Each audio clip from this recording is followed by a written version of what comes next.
We just got down here to our new public land spot for this year, and we got some tree stands. So right now we're just looking for a tree to put them in. Then the plan is to hunt it tonight. This will be our first time in here. So the plan is to hang a tree stand and hunt it tonight and see what happens. About 10 degrees cooler than average. It's only 70 degrees right now. Temperature's going to drop as the evening goes on, so we got high hopes for this evening. But right now we're just going to try to find a tree.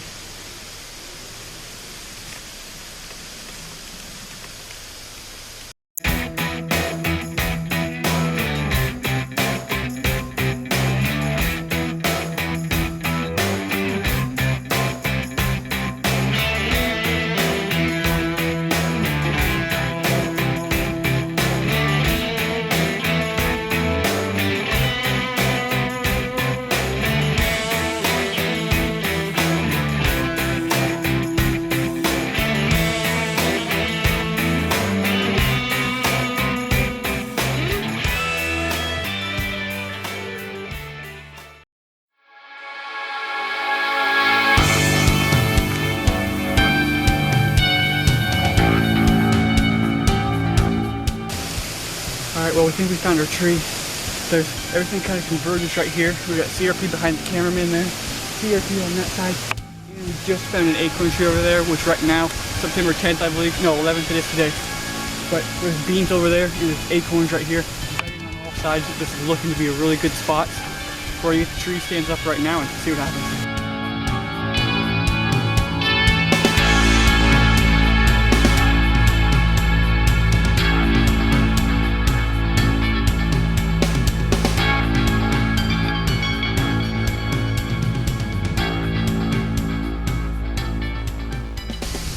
We finally got our tree stands up. They're not the best, but it'll work for today and tomorrow morning. Then we're going to try to rearrange. But I really like this spot now that we finally get sat down. You can really see really far, and for our first time in the public land, we're just trying to see where the deer are moving. Then we can move later on in the season. But for right now, this is our spot. It's probably 6 o'clock now. We've got another couple hours of hunting to do, so we'll let things settle down, and then hopefully something will walk through.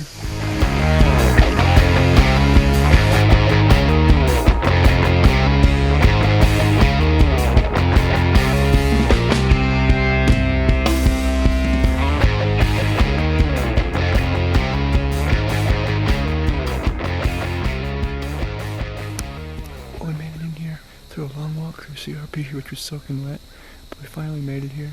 It's our first morning sit here. We didn't see anything last night, but we came back hoping we see something this morning. It's been shooting light for about 15 to 20 minutes now. Still got plenty of good time left for deer to walk through, so we'll get turned back around and see what happens.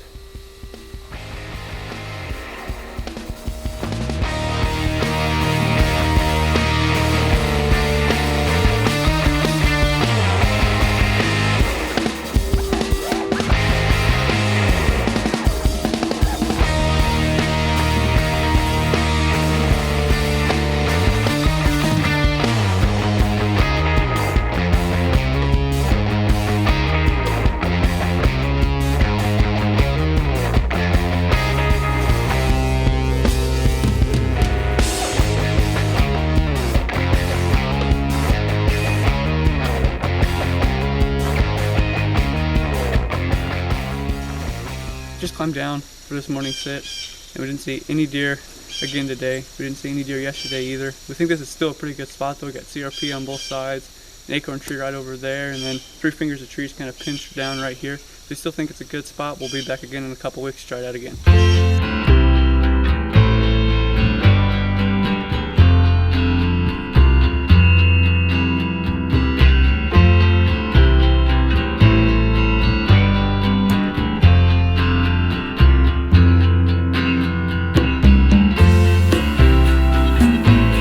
We're headed home right now. Got about a 2-hour drive back home. We hope to be in the stand tonight if this rain holds off. We'll be back in the public land we hunted all last year in south central Nebraska. We didn't see any deer the last time. Hopefully we can see some now, and hopefully we can be in the stand this afternoon.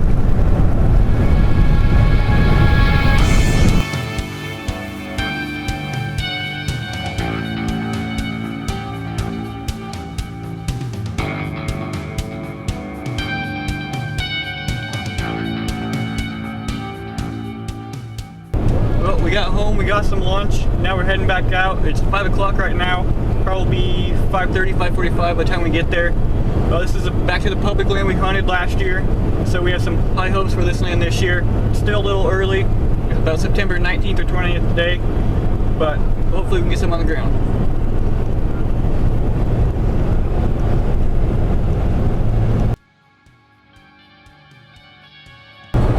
Well, first mistake of the season, I just realized we're just about halfway there that I forgot my chair. We're going to split up this evening, so I needed a chair and forgot it. So, first mistake of the season, we'll see how many more we can get.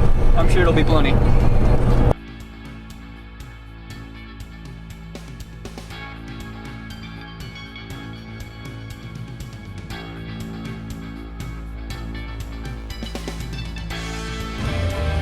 Mistake number 2 already. We chose the wrong road to get there on, and now we're waiting for construction. We'll see how long this takes.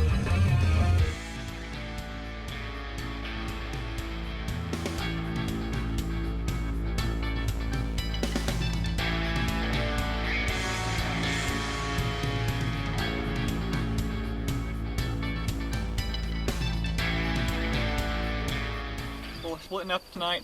Burr's gonna go sit in that pinch point spot we really like. I'm gonna go farther south.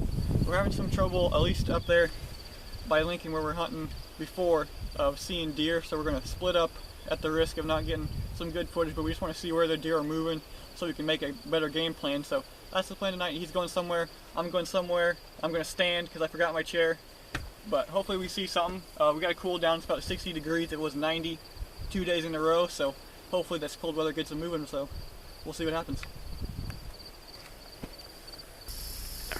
I just got sat down here where we usually sit. It's right back over here, and a big tree has fallen down. It's blocking our view from that spot, so I had to move to the left just a little bit, kind of in a different spot, kind of have a worse vantage point. I can't see over there, so anything that comes from over there is just going to surprise me, which is not good, but it's the best we can do. We can see here, I can see if something walks past, but that tree fell down. But I guess you gotta adapt, so we adapted. We moved over. There's a good deer sign up behind us, this little ridge behind us. Mosquitoes are still here, so it's a little annoying, but we should be able to get it done. Had to move a little bit, but it should be fine.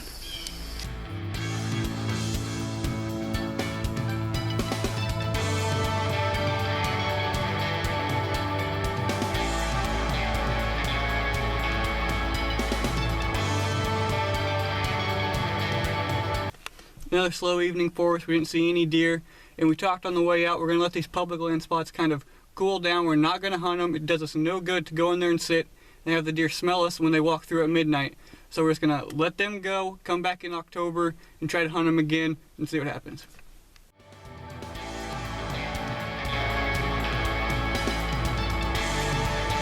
But right now we want to talk to you about corn as cover for deer on your property. And what it's great for is thermal cover. You might not think of it that way, but as you can hear, it's kind of windy out here right now, so we'll take a walk into the corn and I'll show you why.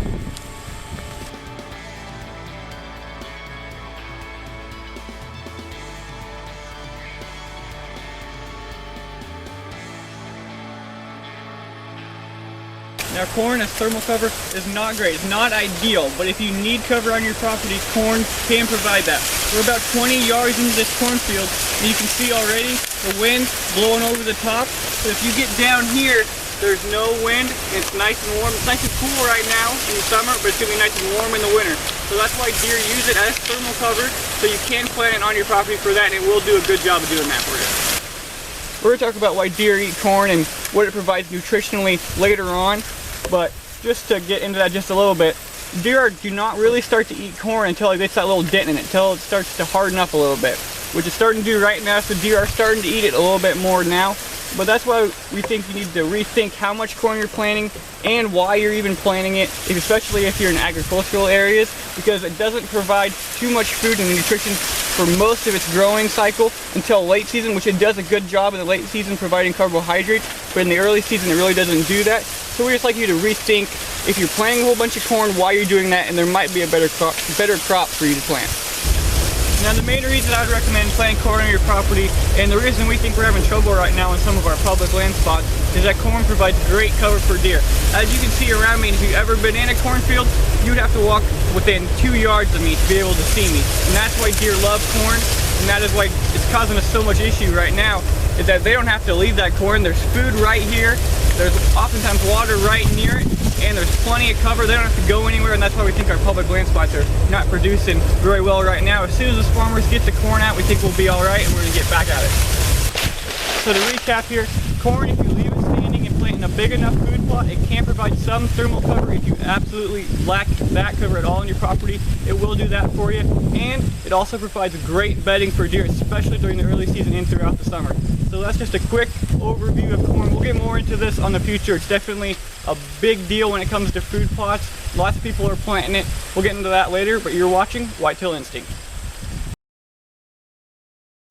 So our first 4 outings of this year were not very good at all. We didn't see any deer. It's very frustrating. We didn't see any deer at 2 places we went that were like halfway across the state. So in 2 different locations we didn't see any deer. So we changed up our game plan a little bit. Yeah, we decided we're just kind of let these places cool down. We don't really want to hunt them and have the deer come in at midnight, because on both places there's tracks everywhere. We know there's deer down there. So like I said, we don't want the deer to come in at midnight, smell underneath our stains or where we've been sitting, and then ruin it for the rest of the year. So we're just going to let these places cool for at least 3 weeks, get back at it middle of October. We think we'll have better luck. So one of the features in our publication for this next 4 months is moon phases, and it's a 2-part. But in the first part, we're going to be talking about how it affects the rut. What's your opinion on if it affects the rut? I think the moon phase. I think there's too many variables that go into the rut in order for the moon phase to be the main driving factor. I do agree it does have something to do with it. I'm sure it absolutely does. But to be the sole factor into planning your hunts, to only go out on certain days after a full moon or before a full moon, I think is totally bogus. I think you can go out any day and shoot a deer. It just depends. I mean, they're wild animals. They're going to move. And I know the breeding has to align within certain windows, but I don't agree that it has a sole factor in when you should hunt and when you shouldn't. Yeah, I agree with you. I don't think it does either. I think there's a bunch of other factors that do, like daylight. When the daylight decreases, that has more of an impact. And like you said, there's a bunch of other factors with human pressure and weather, a bunch of other things that affect it more than the moon phase. So I know we were talking earlier about people saying they think it's this way or they think it's that way. We know this is just our opinion, but there really hasn't been any research done on it. It's just people's journals saying this is what I've seen and this is what I've seen. But you don't know, those aren't scientific in no way whatsoever. I mean, there's so many factors that go into it that we're not even aware of hormonally for the deer. I mean, things that we have no idea even exist that the deer do, that animals do.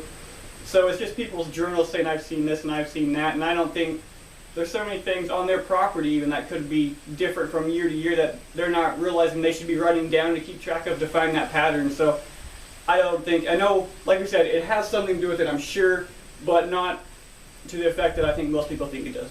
Not to an extent where you can pattern your deer off of the rut. Yeah, based on the moon. And choose your days off based on the moon, I think is totally ridiculous. I don't think I can go out right now if I had the property next to the corn. Like we said, we've had the problem with the corn, but if I could manage a property, I think I could go out right now and probably be able to pattern deer and shoot one just as easy now as when the moon is full or not full. And I don't even know what the moon's doing now, so I don't pay, tell you the truth, I don't pay the slightest attention to the moon. And the rut varies in itself, just region to region, state to state, county to county, that there's so much variance in it, you can't predict it. Yeah, within deer populations has something to do with when the rut kicks in, and the sex ratio of adults, does to yearling does, and bucks to doe ratio, and all that stuff plays a factor. So there's too many factors in it for me to say the moon plays that big of a role. You also have human pressure. If there's a bunch of human pressure and the does are stressed, or combines start rolling through because of a late harvest and it starts putting stress on those does, that's going to affect them too. Yes, I'd definitely say stress, especially on the public land we're hunting. That has a big factor. It's the same way with cattle or sheep or anything. If you're moving them around about the time they're supposed to be breeding, they ain't going to breed, they're going to miss their cycle, and I think deer are the exact same way. And the age of the does too. You're going to have does that have done it tons of times, does right in the middle age, and young does. So they're just going to go into heat at different times. We were saying last year, we had those bucks spawned in front of us, some early signs of some early rutting activity, October 19th, I think it was, we looked back. And then we had that buck chasing all those does on like the last day we went out. So, I mean, it just varies greatly. So I don't think the moon has that big an effect on it. And I think if you use other things to help you find the deer, that's more reliable, like trail cam photos, food sources, that kind of thing. I mean, everybody has their thing. Some people hunt by the moon, they swear by it, and if that works for them and they're killing big deer, I say go for it. If that's what you use, that's fine. We tend to like to scout and base our predictions off deer movement. based on food to bedding and all pinch points and all that stuff, so that's how we do it. And if you use the moon, by all means go ahead, it's perfectly fine with me, we just don't believe in it. On the next article, we'll be talking about how the moon affects deer movement during the day. Thanks for watching Whitetail Instinct. On next month's episode, we hope to have a little bit more deer action for you. We hope to actually see something this time. But we think it's the corn, we think we know what the problem is, we're going to get it all ironed out. And we're going to leave those places for a little while, lay low, not spook the deer too much, especially on that heavily hunted public land. So we got the game plan, we think it'll work, we hope to bring that action for you. And our features for next week, since it's October, is the October lull and doe management.